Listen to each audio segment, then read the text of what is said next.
Hello guys and welcome to our channel computer learn. आखिर बहुत सारे दिनों के बाद हम लोग फिर से एक नई वीडियो लेकर के आ गए हैं भाई अपने चैनल पे। और इस बार मैं पूरी कोशिश करने वाला हूं कि अब आपके लिए मैं रेगुलर वीडियोस लाता रहूं। आज इस वीडियो में हम लोग पढ़ने वाले हैं एक बहुत ही इंपॉर्टेंट टॉपिक जो कि है HTML से रिलेटेड। आज हम लोग पढ़ेंगे HTML टेबल्स के बारे में। HTML टेबल्स के बारे में मेरे वो सारे स्टूडेंट्स जो क्लास 10 CBSE बोर्ड एग्जाम्स देने वाले हैं, आप सभी को पता होगा आपके सिलेबस में काफ़ी इंपॉर्टेंट टॉपिक है HTML टेबल्स का, जिससे कि बोर्ड्स में प्रोग्राम आने की 100% पॉसिबिलिटी है। तो चलिए जानते हैं कि टेबल्स क्या हैं, इनका क्या यूज़ होता है और ये किस तरीके से काम करती हैं। और इसको देखने से पहले, इसमें आगे बढ़ने से पहले, अगर अभी तक का आपने हमें ज्वाइन नहीं करा है तो भाई फटाफट से हमारे चैनल को सब्सक्राइब करिए, उस रेड वाले बटन को स्मैश करिए और हमारे साथ जुड़ जाइए ताकि आने वाले सारे रेगुलर वीडियोस आपको मिलते रहें। और उसके ऊपर एक सबसे इम्पॉर्टेंट चीज़, और भी जिस टॉपिक की आपको वीडियो चाहिए कंप्यूटर से रिलेटेड, आप उस हर एक टॉपिक को कमेंट बॉक्स में नीचे लिख सकते हैं और मैं आने वाले कुछ वीडियोज़ में आपके सारे डाउट्स एंड प्रॉब्लम्स को कवर करूँगा। तो चलिए समझते हैं टेबल्स क्या है और आखिरकार टेबल्स की ज़रूरत हमें क्यों पड़ती है। अगर मैं बात करूँगा HTML में टेबल्स की, तो भाई टेबल्स जो हैं, टेबल्स का काम होता है रिप्रेजेंट करने का डेटा को। तो टेबल्स जो है ये रिप्रेजेंटेशन का टूल है, ये डेटा को रिप्रेजेंट करते हैं और ये डेटा को रिप्रेजेंट करते हैं एक ऑर्गेनाइज्ड वे में। ये इस्तेमाल करते हैं रोज़ का एंड कॉलम्स का। जितना भी हमारा टेबल का डेटा होता है, ये सारा का सारा डेटा जो होता है भाई, ये रो और कॉलम्स के फॉर्म में प्रेजेंट होता है और यहाँ पर डेटा को रीड करना काफ़ी ज़्यादा हमारे लिए आसान बन जाता है। और यही एक ओनली रीज़न है जिसकी वजह से हम लोग टेबल्स को सीखते हैं या टेबल्स को पढ़ते हैं। टेबल्स में जनरली जो आपका डेटा है वो रो और कॉलम्स के फॉर्म में डिवाइड हो जाता है, जिसके बाद उस डेटा को समझना, रीड करना, एनालाइज करना काफ़ी ज़्यादा आसान बन जाता है।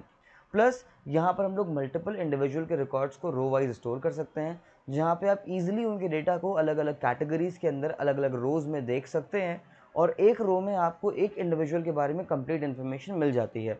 फॉर एग्जाम्पल, अगर मैंने आपसे बोला कि आपको एक टेबल बनानी थी जिसमें आपको स्टूडेंट्स का कुछ डेटा स्टोर करना है, तो आप बड़ी ही आसानी से एक टेबल बना सकते हैं जहाँ पे आप कॉलम्स में अपने कुछ हेडर्स को स्टोर कर लेंगे। मान लीजिए मैंने कॉलम में रखा रोल नंबर, नेम, और मान लीजिए मैंने यहाँ पे रख दिया उनका स्ट्रीम कि बच्चा कौन सा स्ट्रीम सिलेक्ट करना चाहता है। और उसके बाद ये है मेरी रोज़। मान लीजिए रोल नंबर 1, 2 एंड 3 का डेटा मैंने यहाँ पे रखा हुआ है। His name was ABC, this was XYZ and this was MNO। stream, let's assume this was PCM, this was PCB and this was again PCM। तो यहाँ जो मैंने डेटा लिखा हुआ है, अगर आप उसको ध्यान से देखेंगे तो हमें यहाँ पर कॉलम्स भी देखने को मिल रहे हैं। ये जो वर्टिकल अरेंजमेंट्स हैं ये कॉलम्स हैं हमारे, और ये जो हॉरिजॉन्टल अरेंजमेंट्स हैं ये हमारे यहाँ पर रोज़ हैं। और इन रो एंड कॉलम्स की मदद से डेटा को रीड करना काफ़ी ज़्यादा यहाँ पर ईजी बन जाता है। और अगर मैं बात करूँ यहाँ पर एक और ख़ास बात की, तो ये जो हमारे रो और कॉलम का इंटरसेक्शन यहाँ पर बनता है, इसको हम लोग बोलते हैं सेल। तो इस टेबल में हमारे पास टोटल, अगर आप काउंट करेंगे तो टोटल नंबर ऑफ 12 सेल्स हैं हमारे पास, और ये 12 सेल डेटा को कैरी कर रहे हैं। और जैसे ही आपने इन सेल्स को हॉरिजॉन्टली मर्ज करा और आपने रीड करा एक साथ, तो यहाँ पे आपको एक रो मिल गई। मगर अगर मैं इन्हीं सेल्स को वर्टिकली रीड करूँगा तो मुझे यहाँ पर एक कॉलम मिल जाएगा। और चलिए यहाँ पर एक और ख़ास बात नोटिस करते हैं अपने रोज़ एंड कॉलम्स के बारे में। अगर मैं यहाँ पर एक कॉलम को रीड कर रहा हूँ तो आप ध्यान से देखिए, एक कॉलम एक टाइप का डेटा कैरी कर रहा है। मतलब जी जो मेरा ये वाला कॉलम है रोल नंबर वाला, ये स्टूडेंट्स का रोल नंबर कैरी कर रहा है। नेम वाला कॉलम स्टूडेंट्स के नेम कैरी कर रहा है एंड स्ट्रीम वाला जो कॉलम है वो स्टूडेंट्स की स्ट्रीम कैरी कर रहा है। सिमिलरली अगर मैं बात करूँगा रोज़ की, तो जो ये वाली रो है यहाँ भाई स्टूडेंट नंबर 1 जिसका रोल नंबर 1 है उसका डेटा है पूरा का पूरा। सेकंड रो में सेकंड स्टूडेंट का डेटा है एंड थर्ड रो में थर्ड स्टूडेंट का डेटा है। और जो हमारी फर्स्ट रो है उसमें सारे कॉलम्स के हेडिंग्स लिखे हुए हैं। ठीक है, तो कुछ इस तरीके से हमारी जो टेबल्स हैं वो डेटा को कैरी करने का काम करती हैं। और इस टेबल में सबसे जो खास चीज़ हमारे लिए यहाँ पर रहेगी HTML के लिए, HTML में हम लोगों को टेबल्स के लिए दो चीज़ें चाहिए होती हैं। एक चाहिए होता है सेल की इन्फॉर्मेशन, दूसरा चाहिए होता है रो का स्ट्रक्चर। HTML टेबल्स हम लोग हमेशा सेल और रो के बेसिस पर बनाते हैं, कभी भी इन टेबल्स को हम लोग कॉलम्स के बेसिस पर नहीं बनाते हैं। तो आप याद रखिएगा, जब आप इन टेबल्स को क्रिएट करेंगे आप हमेशा यहाँ पर सेल और रो वाइज ही डेटा को क्रिएट करिएगा। ठीक है, तो ये हो गया एक छोटा सा ओवरव्यू इसके बारे में। अब ज़रा जानते हैं आखिर कौन सी टैग, कौन सा एट्रीब्यूट और क्या प्रॉपर्टीज़ आप यहाँ पर यूज़ करेंगे जब आप टेबल्स को बनाएंगे। तो चलिए फटाफट से पहले मैं इतनी सब रामायण को यहाँ से मिटाता हूँ और वापस से आता हूँ अपनी टैग्स के साथ। अगर मैं यहाँ पर टैग्स की बात करूँ, अगर अब यहाँ पे आप लोगों से मैं टैग्स की बात करूँ, तो जो सबसे पहली टैग हम लोग यहाँ पर देखेंगे वो है भाई हमारे लिए table tag. Table tag table बनाने के लिए प्राइमरी टैग है और यही पूरे टेबल की इन्फॉर्मेशन को यहाँ पर स्टोर करने वाली है। इस टेबल टैग के अंदर हम लोग जनरली कुछ टैग्स का इस्तेमाल करते हैं, लेकिन उनमें से सबसे इंपॉर्टेंट जो हमारे पास टैग्स हैं भाई, वो हमारे पास दो चीज़ों के लिए बनाई गई हैं। एक यहाँ पर हमारे लिए रो बनाने के लिए टैग है और दूसरी हमारे पास यहाँ पर सेल बनाने के लिए टैग है। रो बनाने के लिए हम लोग इस्तेमाल करते हैं TR टैग का, जिसका कि फुल फॉर्म होता है टेबल रो। और सेल बनाने के लिए हमारे पास यहाँ पर दो टैग हैं, पहली है TD और दूसरी है TH। TD यहाँ पर टेबल डेटा है और TH यहाँ पर टेबल हेडिंग है। अगर आप किसी भी टेबल के सेल को नॉर्मली बनाना चाहते हैं आप TD का इस्तेमाल करेंगे, मगर आप किसी भी सेल को अगर आप एज अ हेडिंग बना रहे हैं तब वहाँ पर आप TH का इस्तेमाल करेंगे TD की जगह पर। और ये क्या करेगा, यहाँ पर जो सेल बनेगा TH की मदद से, वो TH वाला जो सेल होगा वो यहाँ पर एज अ हेडिंग सेल हम लोगों को देखने को मिलेगा। ये जो मैंने टैग्स यहाँ बनाई हुई हैं, just baby that is this TR and this TD, ये जो सेल्स हैं भाई, ये हमारे टेबल के स्ट्रक्चर को मेंटेन करने में हमारी हेल्प करती हैं। यही इकलौती टैग्स नहीं है, इनके अलावा हमारे पास कुछ और टैग्स भी हैं जो हमारे टेबल में इस्तेमाल होती हैं। इन टैग्स के बारे में एक और चीज़ मैं आप लोगों को बता दूंगा भाई, ये जितनी भी टैग्स हैं ये आपके स्ट्रक्चर को बना रही हैं, और जब भी आप अपने HTML में टेबल्स को बनाएंगे तो हमेशा आप टेबल्स को बनाएंगे रो वाइज। इस चीज़ को याद रखिएगा, अगर आपने इसको फॉलो नहीं करा तो आपको बहुत सारी प्रॉब्लम्स देखने को मिल सकती हैं और हो सकता है कि जो कोई आपका आउटपुट है वो आपको प्रॉपरली देखने को न मिले। तो जब भी आप यहाँ पर इनको बनाएंगे तो हमेशा आप इसको बनाएंगे रो वाइज। चलिए, अगर आपको इतनी बात समझ में आ गई तो ज़रा बात करते हैं इसके खास एट्रीब्यूट के बारे में। अगर मैं बात करूँगा टेबल के इंपॉर्टेंट एट्रीब्यूट के बारे में, तो भाई टेबल के पास है तो बहुत सारे एट्रीब्यूट, लेकिन इन सारे एट्रीब्यूट्स में से अगर मैं कंपलसरी एट्रीब्यूट की बात करूँगा तो वो कंपलसरी एट्रीब्यूट है हमारे लिए बॉर्डर एट्रीब्यूट। बॉर्डर एट्रीब्यूट की भाई देखिए यहाँ पे क्या वैल्यू है, क्या इसका इंपॉर्टेंस है। यहाँ पर आपने देखा होगा जनरली टेबल्स जो हैं भाई उनमें लाइंस विजिबल होती हैं। आप जो भी टेबल्स बनाते हैं कुछ इस तरीके से बनाते हैं, राइट। तो ये जो आपको बॉर्डर दिखाई दे रहा है, रो सेल कॉलम इन सब के बीच में जो आपको लाइंस दिखाई दे रही हैं, ताकि ये लाइन आपके डिस्प्ले पे बन करके आए, इसके लिए हम लोग इस्तेमाल करते हैं बॉर्डर एट्रीब्यूट का। अगर आप बॉर्डर एट्रीब्यूट का इस्तेमाल नहीं करेंगे तो आपके डिस्प्ले पे ये लाइंस बन करके नहीं आएंगी। तो ये तो हो गया एक बहुत ही छोटा ओवरव्यू हमारी इस टेबल के बारे में। अब चलिए फटाफट से एक छोटा सा टेबल बनाते हैं और देखते हैं कि आखिरकार वो काम कैसे करने वाली है, और उसके बाद हम लोग डिस्कस करेंगे और भी बहुत सारे इंटरेस्टिंग एट्रीब्यूट्स टेबल टैग के।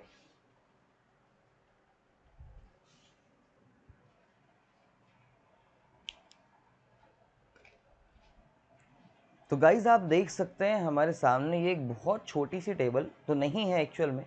इसमें टोटल हमारे पास अगर आप काउंट करेंगे तो 3x4 टोटल 12 सेल हैं हमारे पास, यानी 12 बार TD या TH का इस्तेमाल करना पड़ेगा। तो हमारे पास एक बहुत ही इंपॉर्टेंट टेबल का क्वेश्चन है, चलिए देखते हैं इसका आप कोड कैसे लिखेंगे। कोड को बहुत ही ध्यान से और इत्मीनान से समझिएगा, बिल्कुल भी रश मत करिएगा वीडियो में। अगर आपको वीडियो स्लो लग रहा है तो उसको आप 1.5 या 2x में करके देख सकते हैं, लेकिन स्किप मत करिएगा, क्योंकि स्किप करने से आप बहुत सारी चीज़ों को मिस करने वाले हैं। पहली चीज़। दूसरी चीज़ ये कि भाई मैं इस प्रोग्राम में प्रॉपर डॉक्यूमेंटेशन नहीं करूँगा। मैं अभी यहाँ पर HTML हेड टाइटल बॉडी का इस्तेमाल नहीं करूँगा। मैं डायरेक्टली अपना टेबल का ही सेगमेंट लिखूँगा, यहाँ मैं सिर्फ टेबल वाला कोड स्निपेट लिखूँगा। लेकिन अगर आपके पास ऐसा क्वेश्चन एग्जाम में आता है, बोर्ड्स में आता है, तो फिर आपको वहाँ पर प्रॉपर टेबल का यूज़ करना पड़ेगा with head title body and with proper documentation. Fine. तो चलिए ज़रा लिखते हैं इसका छोटा सा कोड और देखते हैं कि भाई आखिरकार ये टेबल कैसे काम करने वाली है। सबसे पहले भाई मैं यहाँ पर लिखने वाला हूँ टेबल टैग, और जब आपने टेबल टैग लिखा है तो यहाँ साथ में आएगा बॉर्डर एट्रीब्यूट भी, और इसकी वैल्यू हम लोग यहाँ डिफ़ॉल्ट बेसिस पे देने वाले हैं 1 पिक्सल। ये इक्वल्स टू का सिंबल है, इसको आप लोग माइनस मत अज्यूम करिएगा। इसके बाद स्टार्ट करते हैं हम लोग अपने एक्चुअल टेबल को। ज़रा ध्यान से देखिए, इस टेबल में टोटल हमारे पास 4 रोज़ हैं, और मैंने आपको बताया था कि हम लोग टेबल को बनाएंगे रो वाइज। तो ये है हमारी पहली रो जिसमें है 3 सेल। सबसे पहले मैं यहाँ पर ऑन करूँगा पहला TR टैग, ये मेरा पहला रो वहाँ पे हुआ है स्टार्ट। अब पहले रो के अंदर मैं बनाने जा रहा हूँ सेल। सेल बनाने के लिए आप TD लिखेंगे, वैल्यू लिखेंगे एंड TD को कर देंगे कुछ इस तरह से क्लोज। सिमिलरली सेकेंड सेल के लिए आप फिर से लिखेंगे TD वैल्यू एंड आप फिर से कर देंगे टी डी को क्लोज। थर्ड सेल के लिए आप फिर से लिखेंगे टी डी वैल्यू और आप फिर से कर देंगे टी डी को क्लोज, और ये हो गया भाई आपका टी आर क्लोज। जो मैंने लिखा है ज़रा इसको डिटेल में समझिएगा ज़रा ये कैसे काम कर रहा है। सबसे पहले HTML रीड करेगा टेबल टैग को, इसको रीड करते ही इसको इन्फॉर्मेशन मिल जाएगी कि अभी वही बनाने वाला है टेबल, और फिर ये तुरंत आ जाएगा यहाँ पे टी आर के पास। टी आर का मतलब है कि भाई इस टेबल में एक रो हम लोग क्रिएट कर रहे हैं और इस रो के अंदर की इन्फॉर्मेशन यहाँ लिखी हुई है इन 3 TDs के साथ में। जैसे ही वो टी आर के बाद पहले TD को पढ़ेगा ये तुरंत हमारा पहला सेल बना देगा और उसके अंदर वैल्यू स्टोर कर देगा A। सेकंड TD को पढ़ते ही ये सेकंड TD का बना देगा भाई यहाँ पे cell with value B, and third को रीड करते ही ये थर्ड सेल बना देगा विद वैल्यू C। और जैसे ही इसको क्लोजिंग TR मिलेगा ये तुरंत लाइन चेंज करके नेक्स्ट लाइन में आ जाएगा, ठीक है। और अभी यहाँ पर चेक करेगा ये इसके बाद कि हम लोगों ने फिर से TR का यूज़ करा है। अगर आप इसके बाद फिर से TR को पुट करते हैं कुछ इस तरीके से, और मान लीजिए मैंने फिर से देखिए यहाँ पे लिख दिया TD D TD E and let's assume मैंने लिखा लास्ट में TD F, तो ये क्या करेगा इन तीनों सेल्स को भी बना देगा। और इसके बाद भाई मेरे पास स्पेस खत्म हो गया तो मैं फिलहाल यहाँ पर TR को क्लोज कर देता हूँ। तो देखिए ज़रा इसने क्या करा, जैसे ही इसने इस वाले TR क्लोजिंग TR को इनकाउंटर करा, जिसने लाइन चेंज करी नेक्स्ट लाइन में आ गया और उसको तुरंत यहाँ मिल गया एक और TR टैग। एक और TR टैग मिलने का मतलब यहाँ पर ये है कि अब इस बार ये फिर से TR को बनाने वाला है, फिर से रो बनाने वाला है। इसको मिला यहाँ पे पहला TD, इसने पहला सेल बनाया, second TD second cell, third TD third cell, कुछ इस तरीके से यहाँ पर हमारी रो वाइज टेबल बनी। फिर इसको मिल गया क्लोजिंग TR, इसने फिर से क्या करा लाइन चेंज करी। सिमिलरली नेक्स्ट TD के लिए फिर से यहाँ पर क्या होगा, हम लोग यहाँ पे फिर से एक TR ओपन करेंगे, लिखेंगे TDG TDH TDI, फिर TR को कर देंगे क्लोज, और ये पूरा प्रोसेस L तक का चलता रहेगा। यानी इसके बाद अभी आप 2 बारी और रो का कोड लिखेंगे and at last we have to close the table tag. तो भाई ये एक बहुत ही बेसिक इंट्रोडक्टरी वीडियो थी हमारी टेबल्स के बारे में, और ज़रा यहाँ पर कुछ बातों को समझिएगा। अगर इस टेबल के कोड में आपने इस बॉर्डर को स्किप कर दिया तो आपकी टेबल तो बन जाएगी, इट मीन्स आपको यहाँ पर एक प्रॉपर आउटपुट तो मिल जाएगा, लेकिन उस आउटपुट में ये बॉर्डर्स गायब हो जाएंगे, वो बॉर्डर्स आपको यहाँ पर विजिबल नहीं होंगे। वेल अभी ये वीडियो एंड नहीं हुआ है, अब मैं इसके जस्ट बाद आपको इस टेबल को एक बार प्रैक्टिकली बना के दिखाऊंगा ताकि आप इसको समझ पाएँ, ठीक है। तो भाई उसमें हो सकता है आपको ऑडियो नहीं मिले, तो ज़रा फटाफट से इसके आगे देखते हैं आखिर क्या होने वाला है। और भाई अगर अभी तक का आपने चैनल को लाइक नहीं करा है तो भाई फटाफट से जाओ, किस बात का वेट कर रहे हो, शायद तुम लोगों को वीडियो अच्छी लग रही होगी, ताकि फटाफट से इस वीडियो को लाइक करो और बताइए क्या सेकंड पार्ट में मैं इसके सारे एट्रीब्यूट्स कवर करूँ या आपको कोई और टैग पढ़नी है। अगर आपको कोई और टैग पढ़नी है आप कमेंट करिएगा, अगर आप बोलेंगे तो मैं इसके सेकंड पार्ट में अपने टेबल के ही कुछ और एट्रीब्यूट्स जो क्लास 10th के सिलेबस में है और कुछ ऐसे एट्रीब्यूट्स जो क्लास 10th के सिलेबस में नहीं भी हैं लेकिन आगे आने वाले टाइम में बहुत इंपॉर्टेंट होने वाले हैं हमारे लिए, मैं उन सारे एट्रीब्यूट्स को कवर करूँगा। सो चलिए फटाफट से चलते हैं अपने कंप्यूटर के डिस्प्ले पे। तो गाइज़ अब देखिए मैंने यहाँ पे नोटपैड ओपन कर लिया है, और नोटपैड में मैं सबसे पहले फ़ॉन्ट का साइज़ थोड़ा सा बढ़ा देता हूँ ताकि आप लोगों को कोई भी दिक्कत ना आए टेक्स्ट को देखने में। और अब स्टार्ट करते हैं हम लोग अपना कोड। तो सबसे पहले भाई यहाँ पे मैंने इस्तेमाल करा ओपनिंग HTML टैग, फिर मैंने यहाँ पर यूज़ करा हेड टैग, फिर मैंने यहाँ पर लिखा टाइटल टैग, ठीक है। और उसके बाद मैंने यहाँ पे लिख दिया एक टाइटल जो कि था टेबल्स कंप्यूटोरियल इन। फिर मैंने यहाँ पे टाइटल को कर दिया क्लोज, और उसके बाद मैंने यहाँ पर लिखा हेड क्लोजिंग, फिर मैंने यहाँ पर लिखा बॉडी टैग, और उसके बाद मैंने यहाँ पर ओपन करा टेबल टैग। टेबल टैग में आप देखिए मैंने अभी यहाँ पे एट्रीब्यूट इस्तेमाल नहीं करा है बॉर्डर वाला, ताकि आप समझ पाएँ कि यहाँ पर एक्चुअल में काम कैसे होने वाला है। फिर मैंने यहाँ पर इस्तेमाल करा TR, और उसके बाद मैंने पहला TD ओपन करा, मैंने लिखी वैल्यू A, मैंने TD क्लोज कर दिया, और अब मैं इसी सेम चीज़ को रिपीट करने वाला हूँ 2 बार और, ताकि मुझे मेरे 2 और सेल्स देखने को मिल जाएं। तो ये हो गया मेरा B और ये हो गया भाई हमारा सेल C। और जैसे इतना काम हो गया हमारी रो हो चुकी है ख़त्म, तो मैंने कर दिया यहाँ पर TR को क्लोज़। और अब मैं इसी को थोड़ा सा कॉपी कर लूँगा ताकि हम लोग अपनी आने वाली बाकी 3 रोज़ भी यहाँ पे बना सकें। तो आप देखिए मैंने बाकी 3 रोज़ भी भाई इस तरीके से कॉपी पेस्ट करके बना ली है। फटाफट से मैं इसका कंटेंट चेंज कर देता हूँ। तो ये हो गया D E F G H I J K and this is L। तो भाई ये हो गया हमारा टेबल का काम खत्म। अब फटाफट से टेबल टैग को करते हैं क्लोज, और यहाँ पे करते हैं हम लोग अपनी बॉडी टैग को क्लोज, और फिर हम लोग करते हैं अपने HTML टैग को क्लोज। अगर आपको सिर्फ मैं इसमें टेबल की बात करूँगा तो इतना कोड है जो भाई हमारे टेबल का है यहाँ पर, जो टेबल बनाने में हमारी मदद कर रहा है। ठीक है, तो उसको मैं कर देता हूँ सेव एज, और मैं इस फाइल को दे देता हूँ एक नाम कि भाई कंप्यूटोरियल इन tables डॉट HTML। ठीक है, एंड फॉर सेफर साइड इसको कर देते हैं ऑल फाइल्स के लिए। अब ज़रा चेक करते हैं कि भाई क्या हमारे फोल्डर में, अब देखिए हमारे फोल्डर में ये फाइल आ चुकी है। इसको ओपन करते हैं ज़रा ब्राउज़र में, इसको ओपन करते हैं ब्राउज़र में। तो ये देखिए हमारी टेबल तो ओपन हो गई, बट इसमें एक छोटी सी प्रॉब्लम है, अगर आपको ध्यान से दिखाई दे रहा हो तो जो कंटेंट है भाई वो बॉर्डर्स में रैप नहीं हुआ है, लेकिन टेबल लाइक स्ट्रक्चर में आ गया है।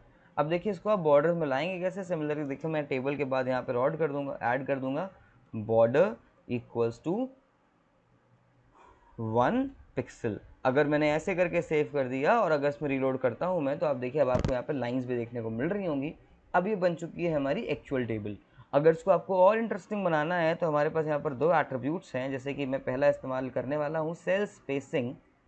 तो मैंने लिखा सेल स्पेसिंग इक्वल्स टू, मान लीजिए मैंने यहाँ पर लिख दिया 10 पिक्सल्स। मतलब देखो मैंने इसको लिख के सेव करा है, तो देखो मैं इसको रिलोड करूँगा, आप देख सकते हैं यहाँ पे क्या हुआ, सेल्स के बीच का स्पेस बढ़ गया है।